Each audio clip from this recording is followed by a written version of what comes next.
février 1944. Sur les rives de la Seine, le château de la Roche-Guyon semble dormir adossé à sa falaise de craie millénaire. Mais ce décor de carte postale est sur le point de basculer dans l'une des pages les plus sombres de l'histoire. Le maréchal Erwin Rommel a choisi. Soudain, ce petit village de 543 habitants se retrouve submergé par 1500 soldats allemands. C'est ici, dans ce qui fut la demeure paisible d'une des plus vieilles familles de France, que bat désormais le cerveau de la guerre. Depuis ces murs, Rommel commande 500 000 hommes répartis le long du mur de l'Atlantique pour repousser les Alliés. Mais ce qui rend cette histoire effrayante ne se trouve pas seulement dans la cour du château. Cela se cache dans la roche elle-même. Pourquoi le renard du désert a-t-il choisi précisément ce symbole de l'aristocratie française pour y installer son dernier quartier général? Pour comprendre la violence de cette intrusion, il faut d'abord comprendre ce que représente ce lieu. La Roche-Guyon n'est pas simplement une propriété, c'est le sanctuaire d'une dynastie. Ici, nous pénétrons dans l'univers de la vieille noblesse, ce que les anglo-saxons appellent le old money. Contrairement aux fortunes nouvelles, qui s'affichent la véritable aristocratie française de l'époque, cultive une valeur suprême la durée. La famille de La Rochefoucauld, dont le nom résonne comme un pilier de l'histoire de France, incarne cette permanence. Les racines de cette lignée remontent à l'an 1019 avec Foucauld Buillet. Depuis près d'un millénaire, ils ont traversé les régimes, les révolutions et les crises en maintenant une ligne de conduite inaltérable, le respect de l'ordre, la dignité de la façade et le devoir de transmission. Pour ces gardiens du temps, le château est bien plus qu'une résidence. C'est une charge. Chaque pierre, chaque arbre du parc est le témoin d'une responsabilité envers les ancêtres et les descendants. La mentalité de ce milieu, surtout aux yeux d'un public averti, se résume par une retenue élégante. On ne parle pas d'argent, on parle de préservation. On ne cherche pas le pouvoir pour le pouvoir, mais pour maintenir un certain ordre social. La continuité que le old money a préservée pendant des siècles va cependant être brutalement interrompue par la guerre en l'espace de quelques mois. Mais à qui appartenait véritablement cette forteresse au moment où les bottes allemandes ont franchi le portail? L'histoire de la propriété elle-même mérite une précision d'enquêteur. Si l'on consulte les guides touristiques et certains documents patrimoniaux, il est souvent indiqué que le domaine est entré dans la famille de La Rochefoucauld dès 1559.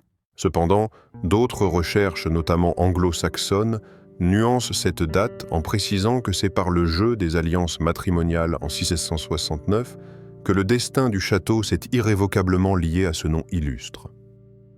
Pourquoi cette distinction du milieu du XVIIe siècle est-elle importante? Parce qu'elle prouve l'ancienneté de l'enracinement. Que ce soit 1659 ou 1569, cela signifie que lorsque la guerre éclate, cette famille est chez elle depuis près de 3 siècles. C'est une légitimité que rien ne semblait pouvoir ébranler. Et c'est seulement en comprenant à qui appartient cette demeure que l'on peut saisir la violence du choc lorsque cette intimité séculaire est violée pour devenir un quartier général. Alors pourquoi ce château? Pourquoi Erwin Rommel, ce stratège pragmatique, a-t-il jeté son dévolu sur cette propriété en février 1944? Ce n'était pas un choix esthétique, mais une décision purement tactique dictée par la géographie. La Roche-Guyon possède une caractéristique unique. Elle est adossée à une immense falaise de craie. Pour le maréchal, chargé d'inspecter et de renforcer le mur de l'Atlantique, la position est idéale. Le château est situé à mi-chemin entre Paris et les côtes normandes, permettant une connexion rapide avec le front tout en restant en retrait. Mais c'est la roche qui l'a convaincu. Cette falaise calcaire offre une protection naturelle contre les bombardements aériens que peu de bunkers artificiels pourraient égaler. Rommel ne cherchait pas la vie de château. Il cherchait un bouclier de pierre. Les Allemands ont vu dans cette architecture conçue jadis pour protéger les ducs de France, une opportunité inespérée pour protéger l'état-major du XIIIe Reich. La beauté du site est devenue son piège. La topographie qui faisait le charme du domaine est devenue la raison de son occupation. Mais il y a plus effrayant encore. Ce que les Allemands préparaient n'était pas visible de l'extérieur, mais enfoui dans les entrailles même de la roche. Dans l'obscurité de ces parois calcaires, comment ont-ils transformé un patrimoine historique en une redoutable machine de guerre? Pour comprendre comment une demeure seigneuriale a pu se transformer en un bunker inviolable, il faut cesser de regarder l'architecture comme un simple décor et commencer à la lire comme une stratégie militaire. Le destin de la Roche-Guyon ne s'est pas joué en 1944, mais il y a plus de 800 ans dans la géologie même du bassin parisien. Tout commence en 1190. À cette époque, la France n'a pas le visage que nous lui connaissons.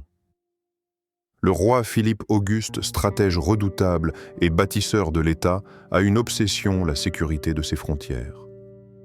La vallée de l'Epté, cette rivière qui serpente non loin de là, marque une limite dangereuse. Elle est la frontière mouvante et sanglante entre le royaume de France et le puissant duché de Normandie, alors sous domination anglaise. Philippe Auguste ne cherche pas la beauté, il cherche le contrôle. Il ordonne la construction d'un donjon. Mais il ne choisit pas ce lieu par hasard. Il le choisit pour sa violence géographique. Ici, la Seine forme une boucle parfaite, offrant une vue dégagée sur tout mouvement ennemi. Mais surtout, il y a la falaise. Une muraille de craie blanche, abrupte, vertigineuse, qui domine le fleuve. C'est ici que réside le génie initial, celui qui séduira Rommel des siècles plus tard. Le château n'est pas seulement posé sur la terre, il est encastré dans la terre. C'est une architecture troglodytique. Les bâtisseurs médiévaux ont compris que la meilleure défense n'était pas de construire des murs toujours plus épais, mais d'utiliser la masse indestructible de la montagne elle-même. Le donjon, véritable œil de cyclope, est érigé au sommet du plateau. Il surveille l'horizon, mais sa véritable force est invisible. Il s'agrippe à la roche, plongeant ses racines dans le calcaire tendre du Val d'Oise. Ce choix architectural a créé un précédent unique, l'existence d'un monde du dessous. Dès le XIIe siècle, la falaise est percée, aménagée, domestiquée. Ce qui était une forteresse de guet est devenu par la force des choses un complexe souterrain. Pour la famille de la Rochefoucauld et pour les seigneurs qui les ont précédés, posséder ce lieu n'était pas seulement un signe de richesse. C'était l'affirmation d'une puissance physique. Ils habitaient le rocher. Ils étaient les gardiens de la porte de l'Île-de-France. Cette continuité historique est fascinante. Pendant des siècles, ce donjon a servi à empêcher les envahisseurs venus de Normandie de marcher sur Paris. C'est là que l'ironie de l'histoire devient presque cruelle. En 1984, Erwin Rommel, l'envahisseur, va utiliser exactement la même logique, mais en sens inverse. Il va s'approprier cette hauteur et cette protection naturelle, non pas pour défendre le roi de France, mais pour tenter de rejeter les Alliés, qui débarqueront en Normandie. Il a vu dans cette craie millénaire ce que Philippe Auguste y avait vu, une protection absolue contre le feu du ciel. Cette même topographie qui servait autrefois à asseoir et protéger la puissance de la noblesse locale allait des siècles plus tard être détournée pour servir de bouclier impénétrable à une puissance militaire étrangère. Le décor est planté. Nous avons la roche, la position et l'intention. Mais un tel chef-d'œuvre de défense ne surgit pas du sol par magie. De la position stratégique idéale, il nous faut maintenant considérer le labeur humain qu'il a façonné la pierre, les marches vertigineuses et l'art séculaire de creuser la montagne. Lever les yeux vers le ciel. Pour saisir la démesure de ce projet, il faut se confronter aux chiffres bruts et implacables. Le donjon qui domine la vallée ne se contente pas d'être haut, il est titanesque pour son époque. Il culmine à 35 mètres de hauteur avec un diamètre de 12-20 mètres à sa base. Aujourd'hui, nous voyons la ruine romantique. Mais fermons les yeux un instant et imaginons le chantier. Nous ne sommes pas à Versailles sur un terrain plat où l'on dresse des palais de plaisance. Nous sommes face à un défi d'ingénierie brute. Il n'y a pas de grue hydraulique, pas de moteur. Il n'y a que la force humaine, le levier, la corde et la poulie.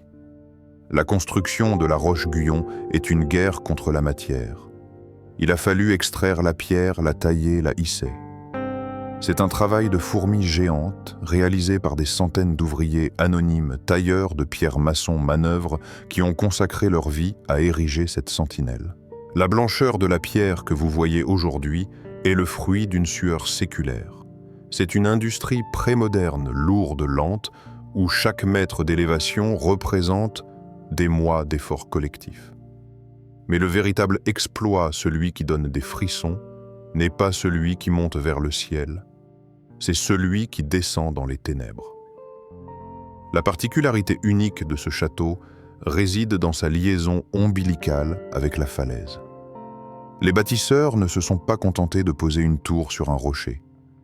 Ils ont relié le sommet au pied de la colline par un escalier secret entièrement creusé dans la masse de craie. Imaginez le bruit, le tintement incessant du métal contre la roche. Cling, cling, cling. Jour après jour, année après année. Il a fallu évider la montagne, créer des couloirs, des casemates, des bauves, ces grottes aménagées typiques de la région. C'est un travail d'excavation colossal. Les parois portent encore les stigmates des pics et des burins médiévaux. Ces cicatrices dans la pierre racontent une histoire d'obstination. C'était une architecture de la nécessité conçue pour permettre à la garnison de circuler sans être vue, de se ravitailler ou de fuir en cas de siège. C'était un système circulatoire de pierre froid et indestructible. C'est ici que l'on touche du doigt la terrible ironie de notre récit. Ce labyrinthe n'a pas été conçu pour l'attaque, mais pour la survie de la lignée. Il était fait pour durer 1000 ans, pour protéger le old money et ses secrets. Personne au XIIe ou au XVIIe siècle n'aurait pu imaginer que cette obscurité protectrice servirait un jour des desseins aussi modernes et terrifiants. Ces coups de burin qui ont façonné ce refuge pour assurer la pérennité de la vieille noblesse allait des siècles plus tard devenir la cachette idéale pour dissimuler la machinerie de guerre d'un maréchal du Reich. La coquille de pierre était prête. La forteresse était imprenable. Mais pour qu'un château devienne une demeure, il ne suffit pas de murs épais. Il faut de la vie. Une fois cette coquille brutale achevé le old money a entrepris de l'envelopper de rituels de soierie et de confort, transformant la forteresse en un théâtre de la vie mondaine. Pénétrons maintenant à l'intérieur. C'est ici, dans l'intimité des pièces, que le choc visuel et émotionnel est le plus violent. Si l'extérieur est une forteresse médiévale, l'intérieur remanié au XVIIIe siècle est une ode à la lumière et à la raison. Le contraste est saisissant. Nous ne sommes pas dans un bunker de béton gris sur les plages de Normandie. Nous sommes dans le pavillon d'Anville, une aile ajoutée pour apporter douceur et symétrie à la rudesse du vieux donjon. Imaginez le grand salon. C'est une pièce conçue pour la conversation, pour la musique, pour l'esprit des lumières. De hautes fenêtres, des boiseries délicates, des tapisseries d'Aubusson qui racontent des histoires mythologiques. C'est un espace fait pour la paix. Et pourtant, en 1944, ce décor raffiné est brutalement détourné de sa fonction. Erwin Rommel y installe son bureau personnel. Là où l'on servait le thé et où l'on discutait philosophie, le maréchal déploie ses immenses cartes d'état-major. Les tables de marqueterie précieuses disparaissent sous les plans du mur de l'Atlantique. Les fauteuils Louis XV accueillent désormais des officières de la Wehrmacht en uniforme gris-vert, bottés et armés. L'odeur de la cire et des fleurs fraîches est remplacée par celle du tabac froid et du cuir des baudriers.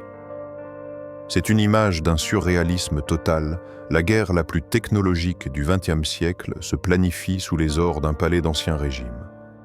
Mais le plus troublant n'est pas la présence des soldats. C'est la présence des maîtres des lieux. Car la famille de la Rochefoucauld n'est pas partie. Elle est toujours toujours. Reléguée dans les étages supérieurs, la famille vit littéralement au-dessus de l'occupant. Le plafond du grand salon est la seule frontière entre l'occupant et l'occupé. Chaque éclat de voix de Rommel, chaque sonnerie de téléphone, chaque bruit de bottes sur le parquet résonne comme un rappel constant de leur dépossession. C'est une cohabitation verticale étouffante. En haut, la dignité silencieuse du old money, qui tente de maintenir une apparence de vie normale. En bas, la frénésie nerveuse d'une armée qui sait que l'ennemi approche. Et si l'on descend encore sous le niveau de ce salon, on découvre la troisième dimension de cette occupation, les boves. Ces cavités troglodytiques creusées à même la craie au pied de la falaise, changées en elles aussi de nature. Autrefois remises caves ou glacières pour le service du château, elles deviennent des casemates militaires. Les Allemands y installent des portes blindées. Ils profitent de l'épaisseur phénoménale des murs de craie, un isolant thermique et phonique parfait pour y stocker des munitions et abriter les transmissions. La modernité militaire s'insère comme un parasite dans l'organisme ancien du château. Des câbles téléphoniques courent le long des murs séculaires. Des groupes électrogènes vrombissent dans les galeries de pierre. Cette organisation spatiale révèle une vérité cruelle. Le château est devenu un organisme hybride monstrueux. Le faste d'un salon aristocratique se voit contraint de servir de décor aux cartes de la tuerie. C'est ici, dans ce télescopage, entre le velours et l'acier que l'on mesure le drame. Le old money avait construit ce cadre pour célébrer l'art de vivre à la française. La guerre l'a transformé en un centre de calcul de la mort. Pourtant, pour bien mesurer ce qui a été perdu, il ne suffit pas de voir ce que l'armée allemande a fait. Il faut se souvenir de ce que ce lieu était juste avant. Mais avant d'être violé par l'histoire, comment le château respirait-il au rythme de la paix? Mais avant d'être violé par l'histoire, comment le château respirait-il au rythme de la paix? Pour mesurer l'ampleur de la perte, il faut se souvenir qu'un tel domaine n'était pas seulement une résidence, c'était une civilisation en miniature conçue pour se suffire à elle-même. En sortant du château, le regard est tapé par une géométrie parfaite qui s'étend jusqu'au fleuve, le potager fruitier. Ce n'est pas un simple jardin. C'est une immense usine végétale de 3-8 hectares, une machine nourricière d'une précision horlogère. Imaginez la symétrie. Le terrain est divisé en 32 parcelles de culture ou carrés rigoureusement ordonnés. Ici, rien n'est laissé au hasard. C'est l'esprit des Lumières appliqué à la terre. Ce jardin abritait 675 arbres fruitiers taillés avec art pour produire le meilleur année après année. Au XVIIIe siècle et jusqu'à la veille de la guerre, ce potager était le cœur battant du domaine. Il nourrissait les maîtres les valets et affirmait une vérité essentielle du old money, la véritable richesse, c'est l'autonomie. C'est la capacité de créer un monde ordonné, fertile et beau, protégé du chaos extérieur. Ce tracé, que l'on a restauré en 2004 selon les plans originaux de Bizis 141, témoigne d'une époque où l'homme pensait pouvoir maîtriser la nature par la raison. Mais la famille de la Rochefoucauld ne nourrissait pas que les corps. Elle nourrissait aussi les esprits, et pour cela, elle a réalisé l'impensable. Retournons à l'intérieur, ou plutôt descendons encore. Sous le grand salon dissimulé dans l'épaisseur de la roche, se cache un secret que peu de visiteurs soupçonnent le petit théâtre. Inauguré en octobre 1768, c'est un bijou troglodytique. Imaginez un véritable théâtre à l'italienne, avec ses balcons, son orchestre et sa scène, mais creusé à même la falaise. C'est un écrin minuscule et exclusif, ne comptant que 40 à 50 places. Ici, la duchesse d'Anville invitait l'élite intellectuelle de son temps. On y jouait des pièces, on y écoutait de la musique de chambre, on y débattait des idées nouvelles à l'abri du tumulte du monde. C'était le sommet du raffinement à porter la culture de Versailles au cœur de la roche brute. C'est là que réside toute la philosophie de cette aristocratie. Ils ne se contentaient ni de posséder des terres. Ils bâtissaient un écosystème complet où l'art, la nature et la pierre s'unissaient pour célébrer la permanence de leur lignée. Mais toute cette civilisation miniature polie par les siècles allait se retrouver tragiquement impuissante face à la mécanique destructrice qui s'approchait. La transition est brutale, car ces murs habitués aux murmures des Alexandrins et aux applaudissements polis allaient devoir apprendre une nouvelle langue. Un théâtre de 40 à 50 places qui écoutait autrefois de la musique, puis en 1944 qu'écoutait ces pièces. Lorsque la guerre a emménagé, la famille de La Rochefoucauld a-t-elle dû payer ce changement de décor par ses biens ou par sa dignité? La réponse à cette question est terrible car elle ne se mesure pas en or ou en pierres précieuses, mais en silence et en humiliation quotidienne. Imaginez la scène. Nous ne sommes pas dans un camp de prisonniers, mais la liberté y est tout aussi illusoire. La famille de La Rochefoucauld n'a pas été chassée de chez elle. Elle est restée. Et c'est là que réside la véritable tragédie psychologique, la cohabitation forcée. Le château s'est retrouvé coupé en deux comme une métaphore de la France elle-même. Le rez-de-chaussée, avec ses salons d'apparat et ses accès au parc, est devenu territoire allemand. C'est le domaine de la guerre des cartes des officiers et des ordonnances. Les étages supérieurs, eux, sont restés le refuge de la famille. Entre ces deux mondes, il n'y a qu'un escalier et des planchers ceux de bois. Pour une famille de cette lignée dont l'identité repose sur la maîtrise de soi, et l'ordre cette situation est une torture mentale. Le code du old money interdit de s'effondrer. Il interdit de montrer sa peur ou sa colère à l'envahisseur. La famille doit continuer à vivre, à dîner, à dormir en feignant d'ignorer que l'ennemi vit sous ses pieds. C'est une guerre des nerfs qui se joue sans un mot. Croiser un officier dans le couloir. Sentir l'odeur de la cuisine allemande envahir les pièces historiques. Entendre les éclats de rire ou les ordres aboyés qui montent par les cheminées. Chaque bruit est une violation de l'intimité. La famille devient fantôme dans son propre héritage. Ils doivent demander des laissez-passer pour circuler dans leur propre village. Le jardin, ce chef-d'œuvre qu'ils ont entretenu depuis des siècles, est désormais patrouillé par des sentinelles qui en interdisent l'accès ou qui le piétinent. Le drame intime est là le propriétaire n'est plus maître chez lui. Il est toléré. Rommel, avec sa politesse distante, n'en est que plus effrayant. Il n'est pas le barbare qui pille et brûle. Il est l'occupant correct qui s'installe comme si cela lui était dû. Cette politesse de façade rend la situation encore plus perverse car elle masque la violence de l'expropriation. Dans sa propre demeure, le « old money » est dépossédé du droit de définir son espace de vie. Cette dépossession va bien au-delà des murs. Elle touche à l'âme même de la maison. Le château, qui était un lieu de mémoire familiale, devient un lieu de stratégie militaire étrangère. La famille doit assister impuissante à cette transformation. Ils voient leurs meubles pousser, leurs tableaux décrochés ou couverts, leur histoire mise entre parenthèses pour servir l'urgence du moment. C'est une tension sans exutoire, une colère qui doit être avalée à chaque repas. C'est le prix de la survie coexister avec le danger dormir au-dessus de la poudrière et maintenir une façade de dignité alors que tout autour de soi s'effondre. Mais cette proximité avec l'ennemi n'a pas seulement des conséquences psychologiques. Elle place la famille et le château dans une position dangereuse, une zone grise, où la survie peut facilement être confondue avec la compromission. Car dans la guerre, la frontière entre exister et être considéré comme collaborateur est parfois si floue qu'elle en devient cruelle.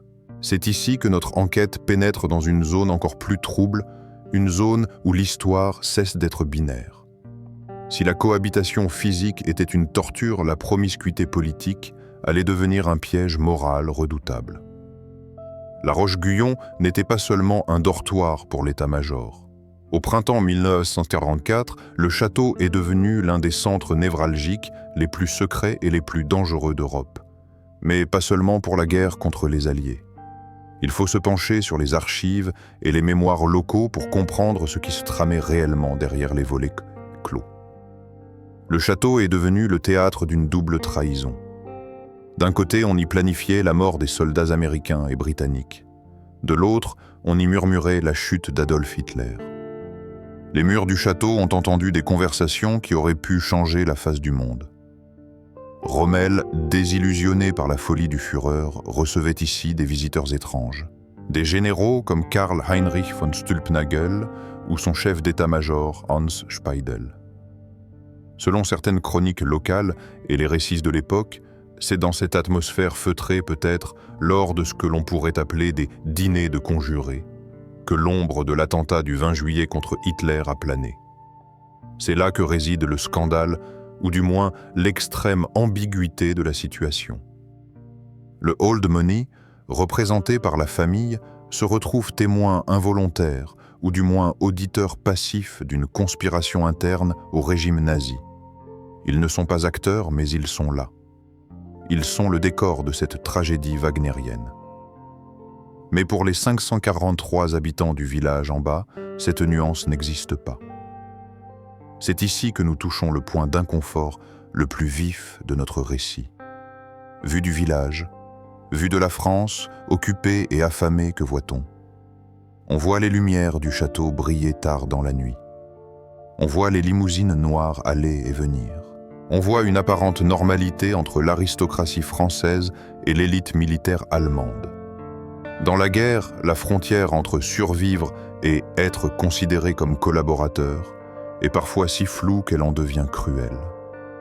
Le silence du village devient lourd de soupçons. Est-ce que le duc s'arrange avec l'occupant? Est-ce que cette politesse mutuelle cache une complicité? La réalité est sans doute celle d'une distance glaciale et subie, mais l'image, elle est désastreuse. Le château, symbole de protection séculaire, est devenu aux yeux de tous la maison du diable. Cette période jette un voile gris sur l'héritage. Même si la famille n'a jamais collaboré, le simple fait que Rommel ait aimé être là, qu'il ait apprécié la beauté des lieux, crée une tache indélébile. Le château est souillé par cette appréciation même. Il devient complice par esthétisme. C'est une injustice fondamentale. Le propriétaire n'a rien fait pour inviter l'ennemi.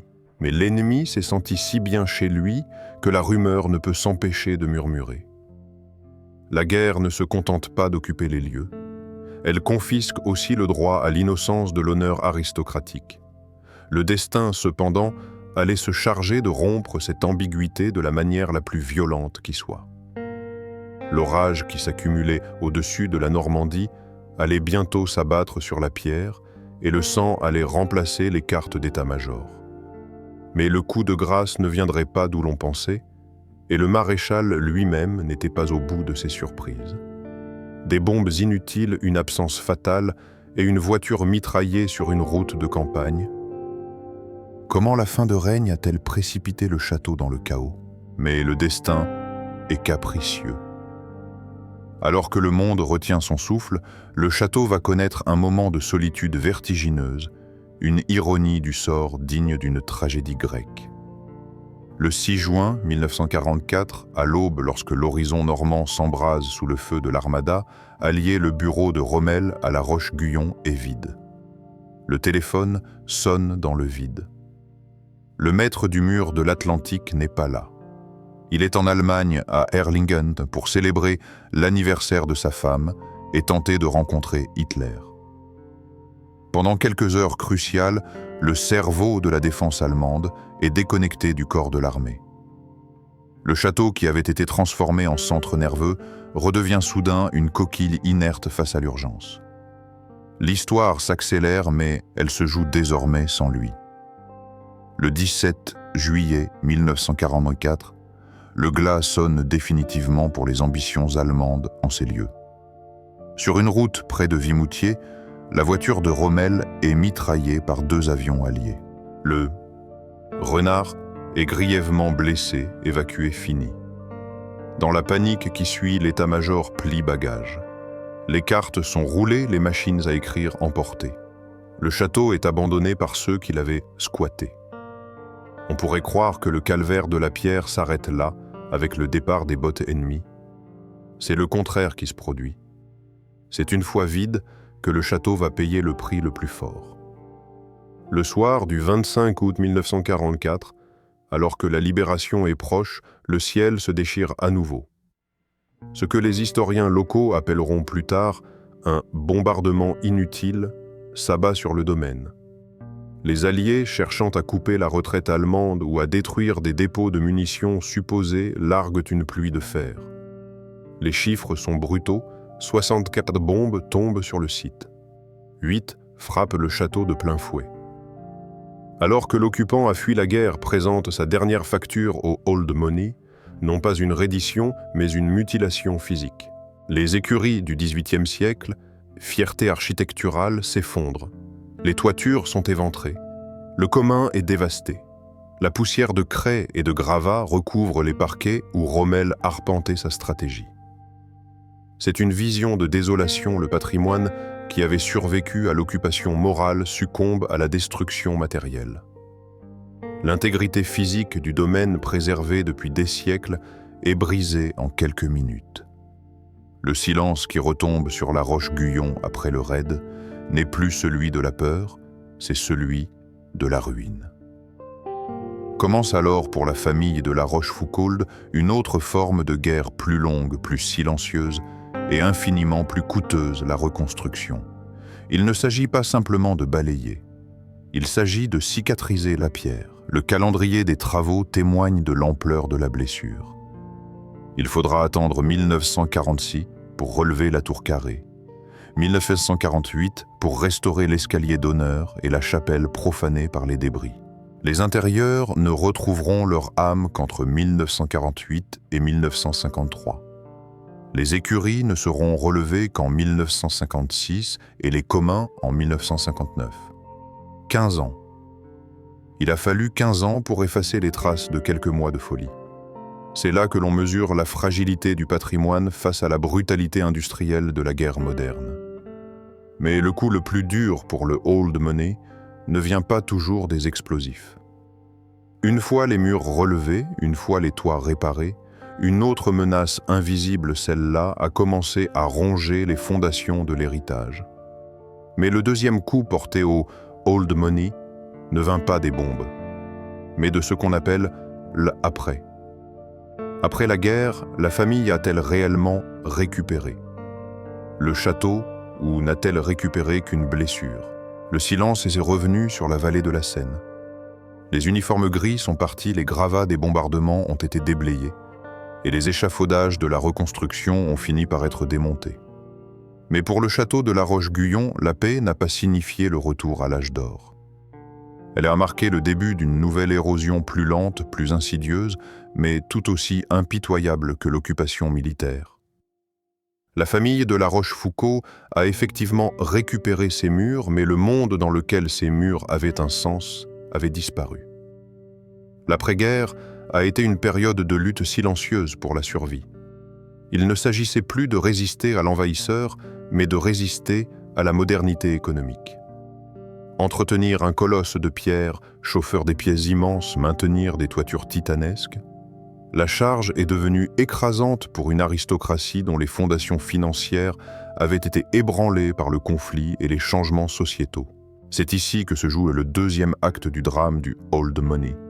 Ce n'est pas une tragédie bruyante faite d'explosions, c'est une hémorragie lente.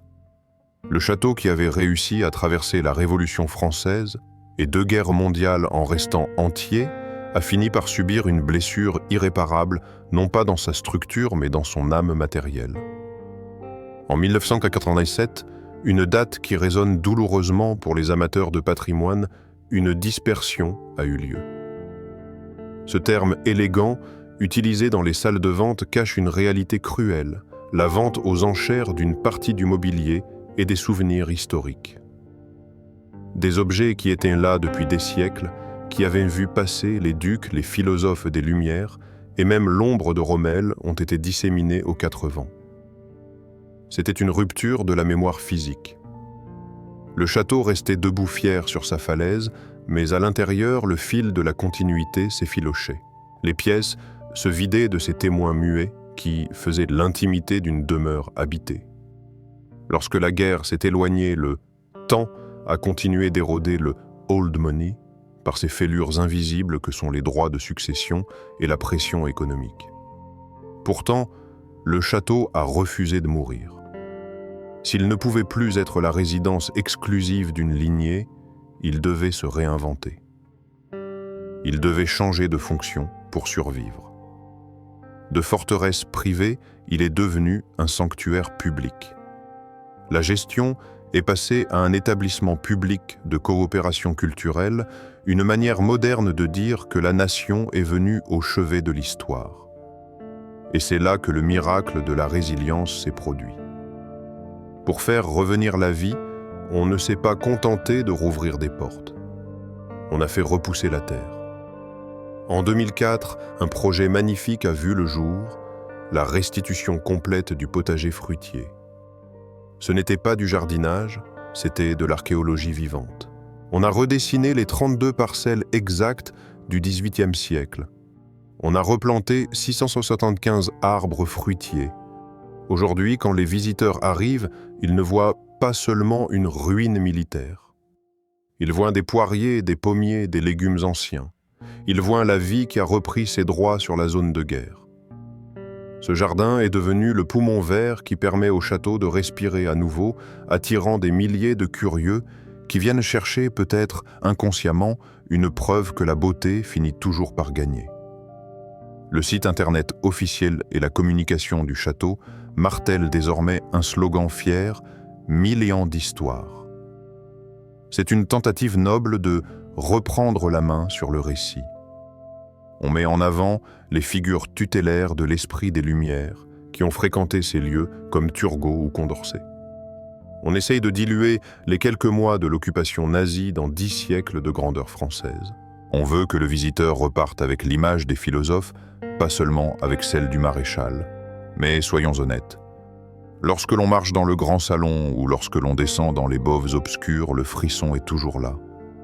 Le visiteur d'aujourd'hui, souvent âgé, vient avec une mélancolie particulière. Il regarde les murs nus et imagine les tapisseries disparues.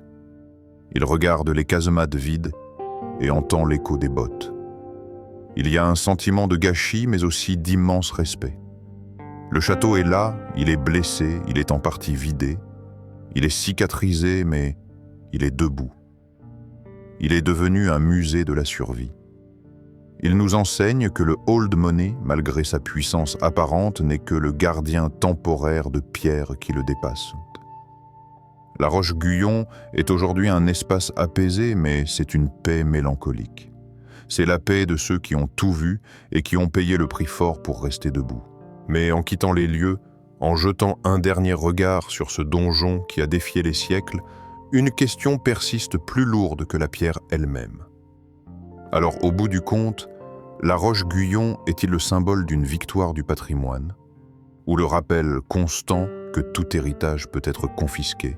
Au terme de cette enquête, la réponse à notre dernière question ne peut être tranchée par un simple « oui » ou par un « non ». La Roche-Guyon n'est ni totalement une victoire, ni totalement une défaite. C'est un avertissement sculpté dans la craie. Ce château nous offre une leçon d'humilité terrifiante. Nous avons souvent l'illusion que le patrimoine est éternel, que la pierre est plus forte que l'homme. Mais l'histoire de cette forteresse prouve exactement le contraire. La beauté ne sait pas se défendre seule. La grandeur architecturale aussi millénaire soit-elle est d'une fragilité de cristal face à la brutalité de l'histoire. Nous avons vu comment le old money, incarné par la maison de la Rochefoucauld, ne se définissait pas par l'accumulation de richesses, mais par la garde d'une mémoire. C'est cette mémoire qui a été la véritable victime. D'abord, la guerre a commis un viol fonctionnel, elle a détourné la noblesse des lieux pour en faire un instrument de mort. Elle a forcé des murs conçus pour l'esprit à abriter la barbarie. Ensuite, la paix a pris le relais avec une violence plus froide. L'après-guerre, avec ses bombes retardataires et ses fractures économiques, a attaqué la substance même de l'héritage. La dispersion du mobilier en 1987 a été une seconde amputation, prouvant que même sans canon, le temps et l'argent peuvent défaire ce que des siècles ont tissé. Pourtant, il reste l'essentiel. Si vous allez aujourd'hui à la Roche-Guyon, ne cherchez pas seulement les fantômes de Rommel ou les ombres des ducs. Regardez le potager.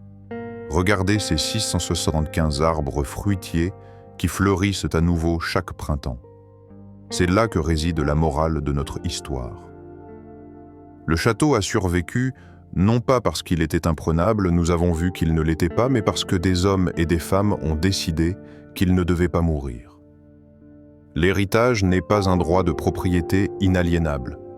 C'est une responsabilité collective. C'est un combat permanent contre l'oubli et contre la ruine. La Roche-Guyon nous rappelle que la civilisation est une couche fine précieuse, posée sur la roche brute. Elle peut être occupée, bombardée, vendue. Mais tant qu'il y aura une volonté pour replanter un arbre ou restaurer une pierre, la mémoire ne sera jamais totalement confisquée. La falaise blanche continuera de dominer la Seine bien après nous. Elle a vu les Vikings, elle a vu les rois, elle a vu les nazis. Elle nous voit aujourd'hui. Elle est le témoin impassible de notre folie et de notre grandeur. À nous de choisir ce que nous voulons qu'elle raconte aux générations futures, l'histoire d'une chute ou celle d'une renaissance. C'est ici que notre voyage dans la mémoire de la pierre s'achève, mais la discussion, elle doit continuer avec vous. Si cette enquête vous a touché, abonnez-vous et dites en commentaire quelle cicatrice du château vous hante le plus. Votre soutien nous permet de continuer ces enquêtes.